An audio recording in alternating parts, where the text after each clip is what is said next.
Hey everyone, Clyde here. This is Clyde Plays, and today we're going to talk about every single coal boat in World of Warships.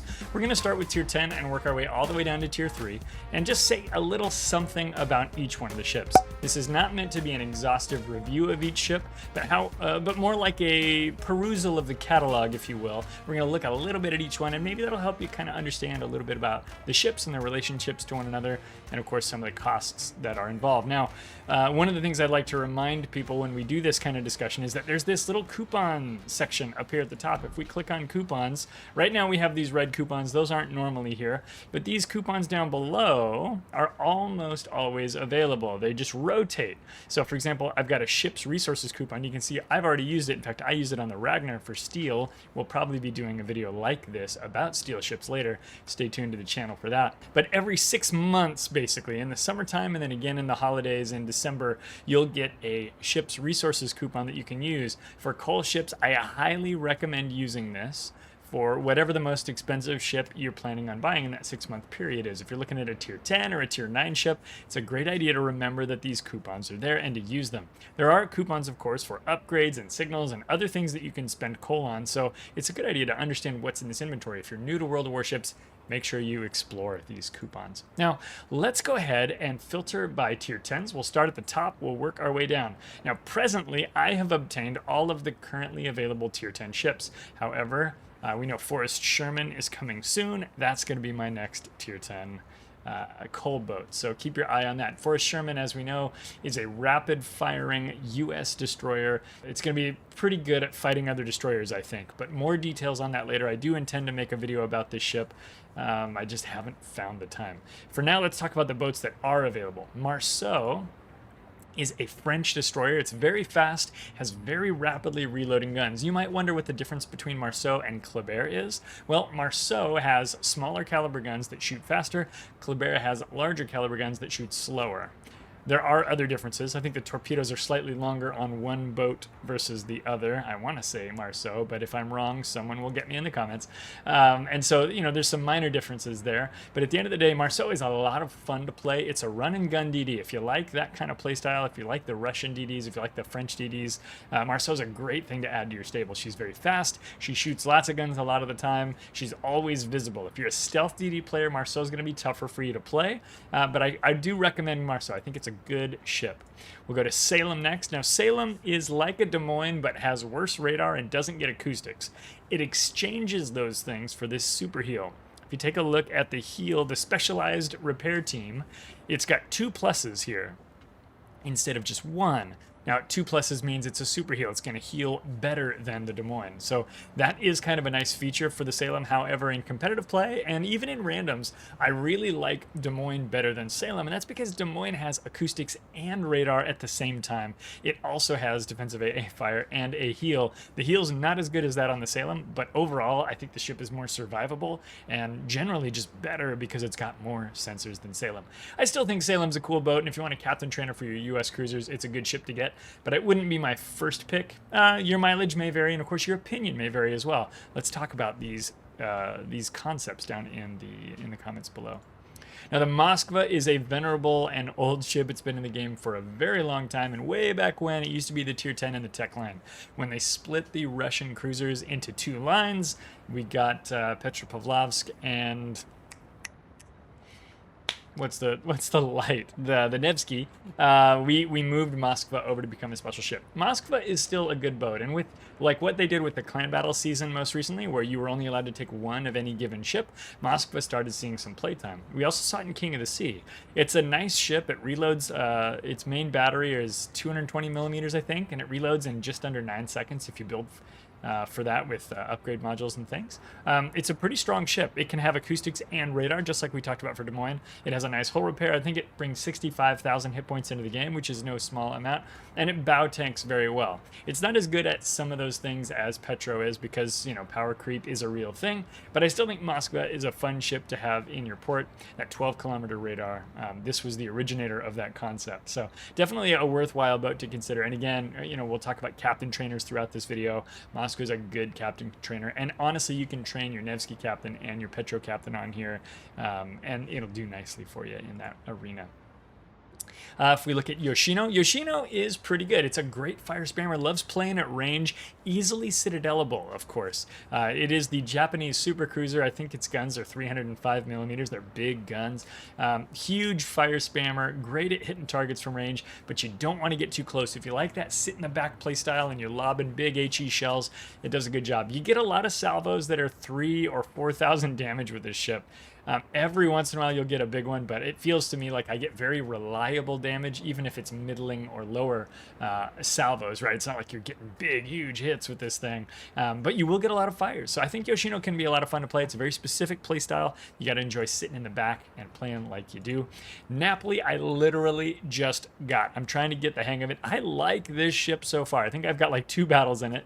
It's got sap secondaries, which is very unique. It means its secondaries can pen much more armor than you would expect.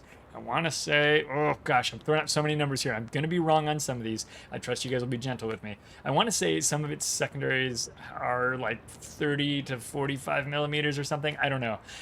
But it can pen pretty good. So you can actually pen cruisers and things with your secondaries with this. And the 254 millimeter main battery is pretty strong. No sap in the main battery on the Napoli. It's HE and AP only, but I actually found it to be a pretty good HE slinger in the match or 2 that I've played so far. Much more to come on the Napoli. Ooh, one more thing. It does have the oil smoke, which allows you to move at full speed while smoking, and then its torpedo angles are very aggressive. You can actually fire torpedoes pretty close to dead ahead. I mean, not like straight out the bow or anything, but you can get a pretty well-angled torpedo shots in the Napoli, keeping you from having to turn too broadside to get those torps loosed. So I like the Napoli so far. Time will tell what my long-term opinion is, but I recommend it. I think it's an interesting ship. Maxwell Immelmann is a Tier 10 aircraft carrier from the German line. It has skip bombers, and I think skip bombers are really fun. I'm not really a CV main, and I think this is a great ship for people who aren't CV mains. That said, Tier 10 is kind of an intense place to be playing an aircraft carrier. Maybe if you're not really ready for that kind of challenge, even in randoms, you might consider going for something else if you're not a CV person. I kind of have fun with the Immelmann, but I don't play it a lot, to be fair. It's got a cool camo. I think it's a really good looking ship, and you can use, if maybe you don't do a lot of CVs, but you've got a 19 or 20 point captain on your German battleship, for example. Because this is a premium, you can bring that captain over and have a 19 or 20 point CV captain. It can be a great place to kind of experiment a little bit with CV captain skills and do some learning there. Again, I don't recommend people go into Tier 10 battles to learn how to play World of Warships. However, if you're ready to get into CV play, maybe you're playing at Tier 6 or Tier 8, this could be a good ship for you to do some experimenting with when you've got a little bit of CV battles, or a few CV battles under your belt already. I think the Maxwell Immelmann is great. I don't think it's I don't know if it's a very strong ship, to be honest. And I'm sure, chat and comments down below will explain what they think about the Immelmann as well. But I think for a Cole CV, this isn't a bad ship to pick up. Okay, that's everything at Tier 10. Let's go ahead and bounce down to Tier 9 and see what we've got in here. Now, 9 has a lot of ships, and I do not have them all. We'll start with the ones I do have. We'll do reverse order here. Pommern. I recently got Pommern. I was kind of late to the Pommern party. Pommern is an FDG with smaller caliber guns, but more of them. And really good secondaries. If you like secondary battleships, I think Pommern's a lot of fun. For me, for example, I'm working on the Schlieffen line. I'm up to Tier 7, maybe almost to the Tier 8. I'm about to the Zeton. But I've had a lot of fun with Pommern, and it's a great captain trainer. I recently purchased Lutjens, also late to the Lutjens party, but I've got an 11 or 12 point Lutjens, and whenever I take out a premium ship, I'm going to put Lutjens on there, a premium battleship. And I think Pommern is a great ship for that. Of course, torpedoes, acoustics, secondaries, strong ship, lots of tools. In fact, let's just click on it. Here we go. So yeah, just a strong little ship. And I think it's a fun one. I think that secondary playstyle is just so much fun. I do recommend Pommern pretty wholeheartedly. Marco Polo, I literally just got the other day. I got a bunch of these in Christmas boxes, and so, not a bunch, but a few. And so there's some of these that I haven't played very much. I played the Marco Polo exactly one time. 406 millimeter guns are fine. It uses AP and sap shells, so you got 406 mils, but they're with sap. So kind of like the Techline Italian battleships, you can get a little bit more pen than you would naturally get with that sap, and it does a pretty good job against the right kind of targets. However, I don't think the Marco Polo is considered very strong. It doesn't have the oil smoke. I think most battleship folks would probably tell you that it's not the best when it comes to premiums. However, you know, your mileage may vary. Time will tell. I wouldn't put this ahead of something like, you know, Napoli, like we just looked at before. I think might be a little bit more fun than Marco Polo. But there may be some Marco Polo fanboys out there who totally disagree. The 406s are also not very impressive with AP at tier 10, right? World of Warships is trending more and more to these 457s, these 460s, and we're seeing these big, big guns on battleships, and these 406s just aren't that impressive anymore with some of the armor that we're dealing with. That said, I think you can get a lot of work done. Marco Polo is great against cruisers in my one battle's worth of experience, but I'll have a lot more to say about this ship in maybe 6 months when we've played it a few more times. Neustrashimy, I love the Neustrashimy. However, this dude is super expensive. I think you can use a coupon on it now. When it first came out, you weren't able to use these coupons that we clicked on earlier. So if you can, and you're choosing to get the Neustrashimy, do use a coupon. This thing costs like 300,000 coal, and so it's very expensive, which means that that 25% off coupon is worth the most on these more expensive ships, right? It's just the way the percentages work. I don't think I have to explain that to you guys, but I do recommend this ship. I think it's a lot of fun. It's only got 4 guns, but they shoot pretty quickly. It's not really a gunboat. It's got 10-kilometer torpedoes. What it's really got is, you know, 5 tricks, 5 consumables. It's got turbo booster, it's got a super heal, and the super heal is great as long as you don't take so much damage that you immediately die. The defensive AA fire is good for keeping those CVs off your back, and of course smoke. And the smoke actually lasts for a pretty good long time, I think, on the Neustra. DCP, just like everybody does. But yeah, I like this boat a lot. I just think it's very expensive for coal. So if you're gonna get it, I hope you have a great time with it. The conceal is low. I want to say it's 5.8. It's sub 6, I think. But it's a very good little sneak around destroyer. It's good for capping, and that super heal makes it really good in DD gunfights. Recommend this Neustrashimy, but if you can, try to use a coupon. I think it will let you know. When it first went over to coal, it would not allow you to use a coupon. I had to just pay full freight for it, but 296,000 is a lot of coal. The Z-44 is a German destroyer. It's got relatively long-range torpedoes. I want to say they're 10s or 12s. I don't have this boat, so I don't know. But it's reasonably good at guns. It's relatively stealthy, and because I think it's a 6 or 6.1 detect on this thing. But it's got longish range torpedoes that reload fairly quickly. So I think the Z-44 is better than the public opinion of it. I don't have it yet, but it's on my list. The trouble is, 10s keep coming out, and I always tend to lean towards higher tier ships when I can with my coal. So like Forrest Sherman is going to come out, and it's going to keep me from getting Z-44 again. I do want to get this boat, and I recommend it to people who like German DDs. Maybe they're looking for a captain trainer for their German ships. This would be a good ship for that. But again, I think it's, you know, if you play it a little more stealthy than you do some of the other German ships, you might have a lot of fun with it. I don't think it has a particularly great reputation out there, because I think when it came out, people were really confused by this no acoustics German destroyer. Now we've got a whole line of ships just like that, and this one I think kind of sits right between the original line with acoustics, but a little bit more stealth, and the new line, which doesn't have acoustics and has a little bit less stealth. I think this boat's kind of straddling that gap, and I think it's a worthwhile thing to consider. Carnot is the French supercruiser, right? So we get one of these supercruisers for most of the nations, not all. Carnot has 305mm guns. I think it's got 9 of them, 3 up front, or 6 up front, excuse me, and 3 out back. I don't see a ton of Carnots out there. I don't think it's a bad ship. I think it's kind of interesting. It's got a turbo booster. You can swap for a fighter if you want. I'd keep the turbo on myself. And then, of course, you can swap defensive AA for your acoustics. I would lean towards acoustics, but there are times when you know you're going to be facing a carrier, especially if there's one in your division, so you might as well swap that consumable out if you're doing that. Hull repair, DCP. I think it's a pretty standard, you know, build for a supercruiser, but with turbo speed boost. So, you know, again, I think it could be interesting. I don't have this boat, so I don't have a ton to say about it. Let's take a look at Tulsa. Tulsa's this Oregon City class cruiser. It looks a lot like a Baltimore, kind of similar in build there. But this one has the 203mm with a short reload time for this caliber. So essentially it's got those Des Moines guns down at tier 9. These guns are amazing when you're punking on tier 7s. They're not so great when you're fighting tier 10s, because you could be in a Des Moines that has more of them. Take a look at these turrets. It's just 2 barrels per turret. Here we go. 2 barrels per turret instead of 3 like you have on Des Moines. So you might have the same reload time and the same caliber and the same punchiness, but you've got 1 less gun per turret across the whole ship. So I think Tulsa's okay, but I think because 9s tend to face 10s a lot, you might be better off in the Salem or in the Des Moines than you would be in the Tulsa. I think there will be times when you roll the dice and you're going to get tier 7s, and the Tulsa would be an absolute terror at that tier. So I don't think it's a bad ship. I just think it's kind of in an interesting place when it comes to matchmaking. And that's not Tulsa's fault. If you love U.S. cruisers, I think this ship could be a lot of fun. Now, Kearsarge is this wacky boy. Everyone talks about how this ship's ugly, and I think people need to chill. I don't think it's that bad looking. I think it's weird. But I also really like weird ships, and maybe that's just the way I am. We do have a hull repair and DCP, fairly standard consumables on this battleship, but it does have a flight deck, which is not standard. So the Kearsarge has the guns off of the North Carolina, the Tier 8 U.S. battleship. And what's cool about the Kearsarge is it has 2 of these guns up front, and if you look at this picture, 2 of these turrets out back, for a total of 12 guns, just like the ones on the North Carolina. Now, you know the North Carolina, probably, and if you don't, you will eventually, if you decide to play that line. But the guns on the North Carolina are not bad.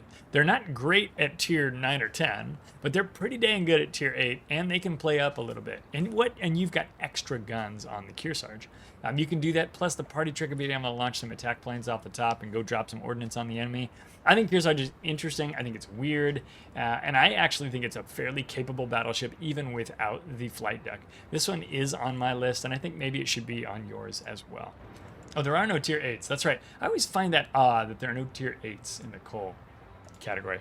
Tier 7s, now I've got all of these ships. Blyskawica is an old destroyer, an old premium. It's an older code, but it checks out. The Blizz is actually not a bad little boat. She's pretty stout and pretty strong, and I think she gets a lot of work done. 4 barrels out back, you can see. And if you look here, it's 3 barrels up front for a total of 7 guns. I don't think there's anything in the middle. 8-kilometer torpedoes, I think. The detectability is what gets the Blyskawica in trouble. I think it's 6.6 or something, 6.8 kilometers. It's not great. However, you do have good smoke in this thing. You get a speed boost and a DCP, just like most destroyers do from this ship's vintage. So I think the Blizz is okay. I wouldn't race out to get it if you don't already have it, but it is kind of a funky little boat and a good captain trainer for the Pan-Euro line. It's a little bit different because this ship came out ahead of the Pan-Euro line. It actually came out as a Polish ship with a Polish flag on it instead of a Pan-Euro flag. But because it came out so much earlier, it's a little bit different than the regular Pan-Euro ships. But, you know, for somebody who's a collector and is interested in this, I think it's actually an okay little gunboat. But I wouldn't race out to get it ahead of other things that haven't that are a little more current, right? That haven't suffered as much power creep. So that's the Blizz. Lazo, if you're like me, you like the Lazo. Lazo's a light cruiser with incredible range. The party trick for this ship is this rapid takeoff spotter. The spotter plane on this one reloads after just a 10-second cooldown, and you get like 6 of them if you run the captain perk that gives you an extra one. What's that called? Man, I've been on vacation and I'm all confused. Lazo is great. I think this is one of the funnest tier 7s. In fact, this was the first coal boat I bought on my EU account for World of Warships because I knew I could level captains and earn credits and have a good time in this boat.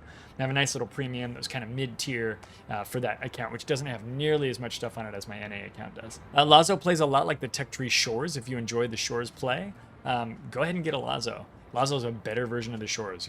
You wouldn't ever need the Shores in your port if you have a Lazo.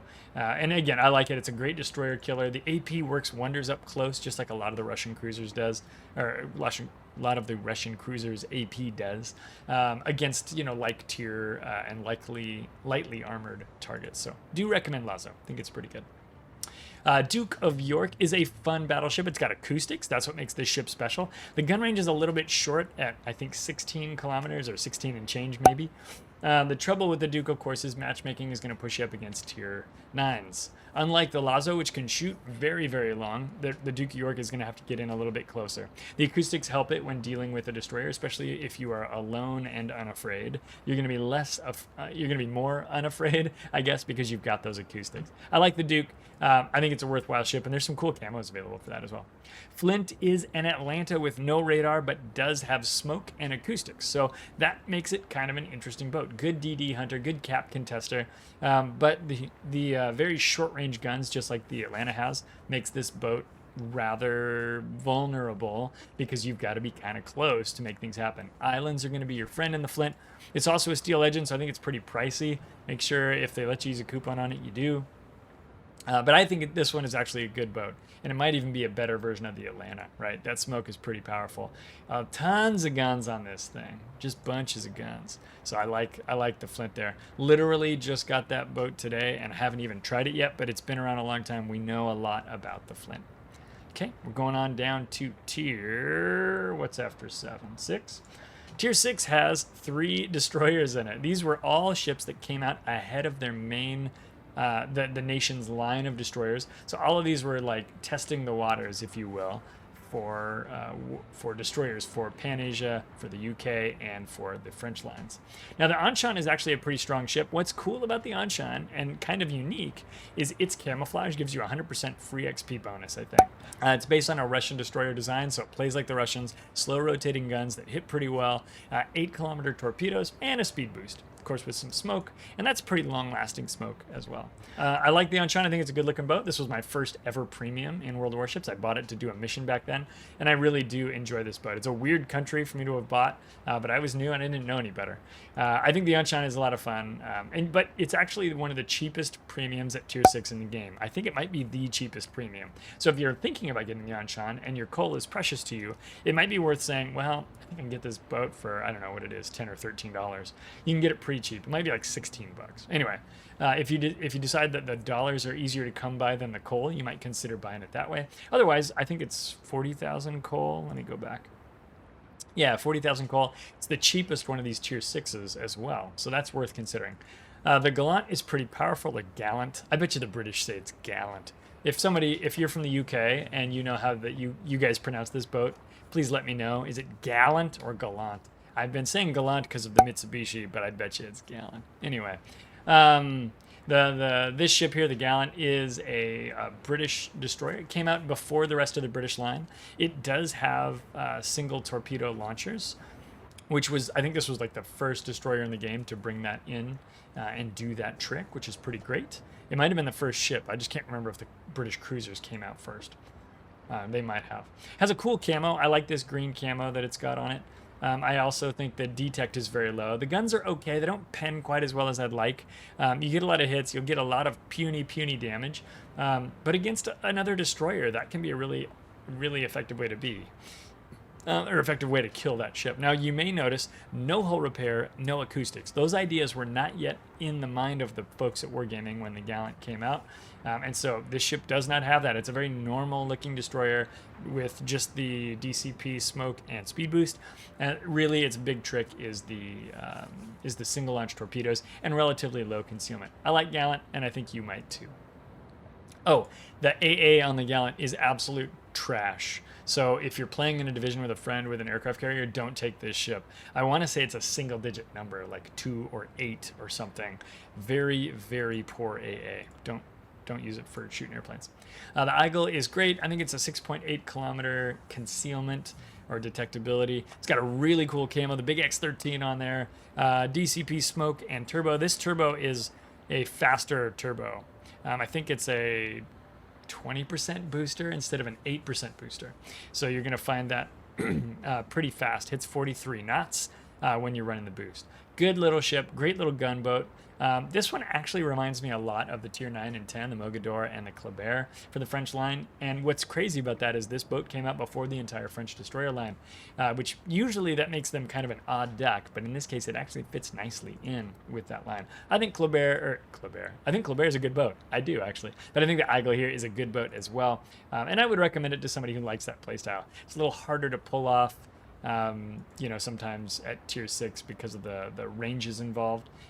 But with the speed and stuff, I think you can get a lot of work done with the Aigle. Tier 5, we've got 4 ships. We'll start with the Oktyabryskaya Revolutsiya. This boat is an okay battleship. It's not amazing.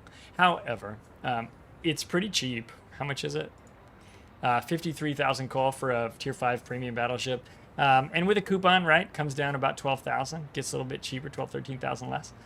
This is a good captain trainer for your Russian ships if you're looking for one at about this tier. It's got a lot of guns, and those guns can all shoot the same direction if you give up a lot of broadside. I wish this ship was a little bit better than it is, but it's fine, you know. And I don't want you to take away the idea that I think it's bad. It's just not good, if that makes any sense. It can really lay a lot of fire into somebody if you give up your broadside. And the armor profile isn't terrible. It's just not so good that you can really get away with that. So I like the Oktyabryski. And if you're looking as a collector to just throw it into your port, you know, because you like Russian ships or something, go get it. It's cool and it's cheap. Pretty cool boat. Kirov used to be a tech tree ship, and then when they rejiggered the Russian cruiser lines for that Petro and Nevsky lineup, they moved Kirov as a special ship, and it's because it's kind of in the middle of a light cruiser and a heavy cruiser. It's got 180 millimeter main battery, and it's got 9 of them, and she hits like a ton of bricks. She's kind of a glass cannon, though, so you really can't give up your broadside, and that's true of virtually every cruiser at Tier 5. So you might as well be a glass cannon with some killer guns, and that's what the Kirov is. If you can stay bow in, you'll do pretty well. The armor on it is decent bow in, but again, if somebody gets your side, you're going to be in a world of hurt. So you got to be very aware of your situational awareness. Tier 5 cruisers are all very vulnerable from the side, however, like I said. So, you know, it's a skill that Tier 5 is going to teach you in cruisers before you get done. I do recommend this boat. I think it's actually a lot of fun. When I played through this boat as a new player, when it was a tech line ship, I struggled with this thing because I just kept getting blown up, and I was like, why can't I take any hits? Well, you can't take any hits because I'm a cruiser. And that was when I learned that lesson. And I recommend, you know, if you're frustrated by other Tier 5 cruisers that just blow up at the drop of a hat, well, it's because you were angled poorly or you were too far forward so that you couldn't get angled poorly because there are multiple ships around you that could get you. Kirov is a boat that's definitely going to be weak to those things that it is weak at, but man, is she strong. Good HE, good AP. I use this thing to farm Citadel hits in co-ops for missions, and I recommend that you guys consider doing that as well. So I definitely think it's a worthwhile ship to have in your port if you play Tier 5. The Hill is a U.S. destroyer. I think I paid money for this one. I went and paid the $12 or whatever it is. The torps are a little bit short range, but it's got a lot of guns. This is a fun little ship. It's pretty fast. It's got long smoke. I think if you like U.S. destroyer play, this is a cool ship to have at that tier. It's not super unique. It does have 3 torpedo launchers, 1, 2, 3. You can see them right there. I want to say the AA is okay on it as well. Yes, it has a decent AA defense system for her tier and type. So, like I said, I think this boat's kind of fun. And I you know, it's so cheap. What is this for coal? 38,000, right? I almost got this as the first coal boat on my EU account, but I pushed through and I got to the Lazo because I knew I'd make more credits with the higher tier ship. But I still think the Hill is a fun boat, so I recommend it for sure, absolutely, without hesitation. And that's for money or coal, however you want to choose to get that boat. Marblehead I got for free when I went to Penny Arcade Expo back in 2015 or whatever. Whenever I started playing World of Warships, they gave me a card with a code on it for this boat, and it's pretty cool. Marblehead has worse AA than the Omaha. It's an Omaha class cruiser. It's got worse AA, and I think it has longer torpedoes that are 8-kilometer torps that reload in like 40 seconds. They're really good in reloading, but they only do like something like 8,000 damage. So Marblehead is very, very, very, very, very easy to Citadel. And so it is not going to be a tanky boy out there. And the gun range is fairly short. They did buff that some years ago, which makes this boat a lot more survivable than it used to be. I think the Marblehead's fine. If you like Omaha, you'll like Marblehead. The best of the Omaha cruisers is the Murmansk, almost certainly. But Marblehead is out there, and you know, she's around. It's cheap. If you want to just collect it, go ahead. But I wouldn't race out and grab this one over the Kirov or over the Hill. I think the Kirov and Hill are my favorites at Tier 5. We'll bounce down to tier 4. Now, when we're talking about tier 5 ships, when we're talking about tier 4 ships and 3s, there's a lot of folks who only play at tier 9 and 10. They don't care about these lower tiers, and I get that. However, I do a lot of showing people around World of Warships. When I've got a friend who's interested in this, and we talked about this in the September version of this video, I've got a friend who's interested in World of Warships. I go, yeah, I'll run some ships with you. I'll play down at tier 3, tier 4. And I just have this small fleet of tier 3, tier 4, tier 5, even tier 2 premiums that I run when I div with somebody who's new. We're teaching them how torpedoes work. We're teaching them how acoustics works. We're teaching them how guns work and how to lead and what AP is and what HE is. And, you know, we're getting those concepts out of the way. And I might as well be playing premium boats because I can bring down 21-point captains and things like that. And I can grind a little free XP or whatever while we're doing these matches that teach someone how to play. So don't turn your nose up at these low tier boats if you're the kind of person who's going to introduce people and show your friends World of Warships, because I think they're really useful for that. Now, Yubari is a boat that pretty much the only people who run Yubari are weirdos like me who think it's awesome, and those guys tend to be pretty good at the ship. If you see a Yubari out there, it's usually somebody who has like 150 matches in it and they know how to shoot. Yubari's guns are extremely, extremely accurate. When you it's got 2 turrets, one fore, one aft. Let's just click on it here. I can get you a picture. It's got 1 turret up front and 1 turret out back. And then the boat, there's like 0 dispersion on this ship. Everything that you click on, you will hit if you aim, you know, if you lead your target well, because the dispersion is so low. And the range is pretty short. I want to say it's something like 14 kilometers or 13 kilometers. So you're not going to be real strong there. The torpedo angles are a hilarious joke. It's like this big, and they just off the side of the ship. You can't hardly torpedo anything, and the torps only go 6 kilometers. The AA armament is pretty good, and it's got an AA booster, a turbo AA, at tier 4, which is pretty impressive. So I'm a big fan of Yubari, but I am definitely in the minority when I say that. I think most people don't like Yubari, and that's fine. But when you do see a Yubari out there, no, it's probably a Yubari ninja who really knows what they're doing, and take that enemy seriously. It's got a standard green camo. It's got a blue variant as well. And again, I think she's relatively stealthy. Kind of plays like a big DD, but remember, she does have a citadel, and she can be absolutely blown up. Finally, we'll drop down and look at our tier 3 ships. Tier 3 just has 2 entries. It's got the Charleston and the Campbeltown. We'll talk about Campbeltown first. Campbelltown's a British destroyer. It was actually a U.S. destroyer given to the Brits, and then the Brits ran an incredible mission with it where they drove it into a dry dock in France that the Germans occupied, and they blew it up. It was full of concrete and explosives, and it destroyed this dry dock so that the Germans couldn't park like Bismarck and Tirpitz in there. Jeremy Clarkson did a documentary on this called The Greatest Raid of All, and it's on YouTube. I'll put a link to it in the description. The Campbeltown has such a cool history, and if for no other reason than that, it should be in your port. The other reason it should be in your port is it has 7.5 kilometer torpedoes, which are incredible for tier 3, and they do like 16,000 damage or something. It's absurd. I can't remember what the number is genuinely, but it's way high for tier 3 in my recollection. Campbelltown's pretty cool. It's an interesting ship. From a historical perspective, it was a real ship, and it's got some tough capabilities.